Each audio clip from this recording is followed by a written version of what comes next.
जय श्री राम दोस्तों। आज सवेरे चला जाता हूँ अपने छत पर घूमने के लिए तो देखता हूँ मौसम बड़ा सुहाना हो रहा है। मौसम ने फिर करवट ले रखी थी। आज बादल छाए हुए थे। ठंडी ठंडी शीत लहर चल रही थी। आधा पौना घंटा घूमने के बाद अब आ जाता हूँ नीचे और घड़े में से 2 गिलास पानी के पी लेता हूँ। घड़े में से पानी पीने के बाद अब बाहर जाकर देखता हूँ सारे पौधे सूखे हुए मिलते हैं। अब बाल्टी उठा लेता हूँ और पानी की भर कर देने लग जाता हूँ सारे पौधों में एक एक करके सारे पौधों को रजा देता हूँ गले तक। सारे पौधों को तर करने के बाद अब अगली बारी आ जाती है नहाने की। अब चल देता हूँ बाथरूम की तरफ नहाने। नहाई धोई का काम कंप्लीट करने के बाद अब सूर्य देवता को जल देने के लिए अपनी छत पर चला जाता हूँ। सबसे पहले सूर्य देवता को जल देता हूँ और उसके बाद सबके भविष्य की मंगल कामना करने के बाद आ जाता हूँ नीचे और लुटिया उठा लेता हूँ मंदिर जाने के लिए। पकड़ लेता हूँ अपने 11 नंबर की बस और थोड़ी देर के बाद अपने दादा खेड़े के मंदिर में पहुंच जाता हूँ। सबसे पहले दादा खेड़े को जल चढ़ाता हूँ। दादा खेड़े को जल चढ़ाने के बाद अब चींटियों को आटा डाल देता हूँ। आज संडे का दिन होता है तो मैं पीपल देवता को जल नहीं चढ़ाता। मेरे को किसी ने कहा था कि संडे वाले दिन पीपल को जल ना चढ़ाया कर, तो मैं इसलिए नहीं चढ़ाता। अगर आपको भी पता है कि संडे को जल क्यों नहीं चढ़ाते पीपल में तो मुझे कमेंट करके जरूर बताएं। अब मैं चला जाता हूँ घर और घर के मंदिर में जोत लगा देता हूँ और आधा पौना घंटा बैठ के राम का नाम लेता हूँ। राम का नाम लेने के बाद अब आ जाता हूँ बाहर तो मैडम जी भी लग जाती है मेरा नाश्ता रेडी करने में। गरम गरम चाय और गरम गरम टोस्ट का आनंद लेने के बाद अब उठा लेता हूँ बाइक की चाबी और चल देता हूँ दुकान की तरफ। थोड़ी देर के बाद मैं पहुंच जाता हूँ दुकान पे और दुकान पर जाने के बाद सारा काम करने लग जाता हूँ। दुकान का सारा सामान बाहर निकाल कर दुकान की साफ सफाई में लग जाता हूँ और साफ सफाई करने के बाद अब जोत बत्ती कर देता हूँ। दुकान पे जोत बत्ती करने के बाद अब बैठ जाता हूँ थोड़ी देर आराम करने के बाद अब लग जाता हूँ अपने पिछले बिलों की एंट्री करने में। पिछले बिल की एंट्री करते करते टाइम हो जाता है 1 डेढ़ बजे का और मैडम जी भी आ जाती हैं 2 बजे से लंच लेकर। आते ही मैडम जी बोलती हैं कि आज आपके लिए हल्की फुल्की खिचड़ी लेकर आई हूँ, आप बाजार से दही लेकर आ जाओ क्योंकि आज हमने दही नहीं बनाई थी। अब बाइक की चाबी उठा लेता हूँ और चल पड़ता हूँ दही लेने के लिए। थोड़ी देर के बाद मैं पहुंच जाता हूँ दुकान पर और दुकान से पहिया दही ले लेता हूँ। पहिया दही लेने के बाद अब बाइक की चाबी लगाकर मैं चल देता हूँ दुकान की तरफ और थोड़ी देर के बाद पहुंच जाता हूँ दुकान पर और लंच करने लग जाता हूँ। दही के साथ खिचड़ी का आनंद लेने के बाद अब थोड़ी देर लेट जाता हूँ, आराम करने लग जाता हूँ और टाइम हो जाता है 3 बजे का। आज संडे का दिन होता है तो दुकान बढ़ा देता हूँ। दुकान बढ़ाने के बाद अब हम चल देते हैं घर।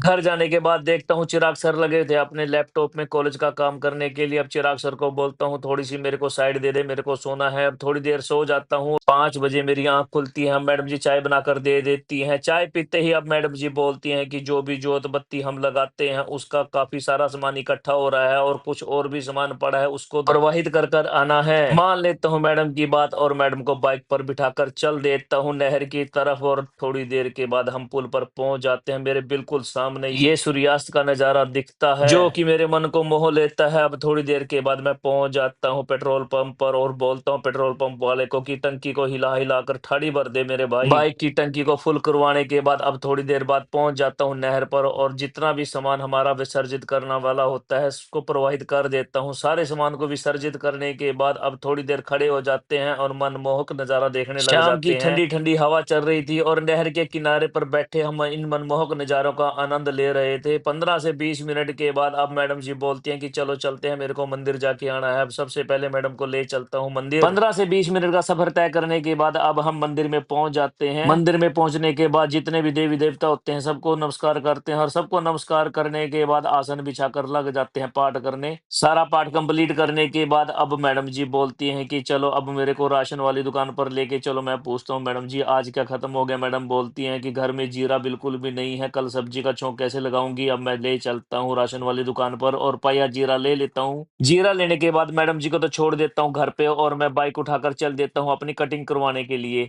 रास्ते में मुझे ये गोलगप्पे वाला भाई दिखाई दे जाता है। अब इसकी दुकान के सामने मार लेता हूँ ब्रेक और खाने लग जाता हूँ गोलगप्पे। इस भाई के गोलगप्पों का पानी का स्वाद ही अलग होता है। पहले ये 6 टाइप के पानी का स्वाद देता था लेकिन अब ये 7 टाइप का पानी बनाने लग गया है। भाई से एक गोलगप्पे की प्लेट खाने के बाद अब बाइक उठाकर चल देता हूँ बार्बर भाई की तरफ और थोड़ी देर के बाद पहुंच जाता हूँ बार्बर भाई पे। बार्बर भाई पे भी थोड़ी देर वेट करता हूँ। 15 से 20 मिनट के बाद मेरा नंबर लग जाता है। फिर भाई को बोलता हूँ कि ऐसे ऐसे करके मेरी कटिंग कर दे तो भाई भी लग जाता है कटिंग करने। कटिंग कंप्लीट करने के बाद अब बार-बार भाई पूछता है कि कुछ और भी करवाना है आपको, तो मैं बोलता हूँ कि हाँ मेरे चेहरे पर धागा और लगा दो। धागा लगाने के बाद अब बार-बार भाई और पूछता है कि और कुछ करना है, मैं कहता हूँ नहीं भाई। अब बार-बार भाई की पेमेंट करने के बाद सीधा आ जाता हूँ घर और घर आकर देखता हूँ मैडम जी और चिराग सर लगे पड़े थे अपने अपने फोनों में। इसी के साथ आज का व्लॉग यही समाप्त करते हैं। सारे बहन भाइयों की मंगल कामना के साथ सुनील भाई की आप सबको राम राम।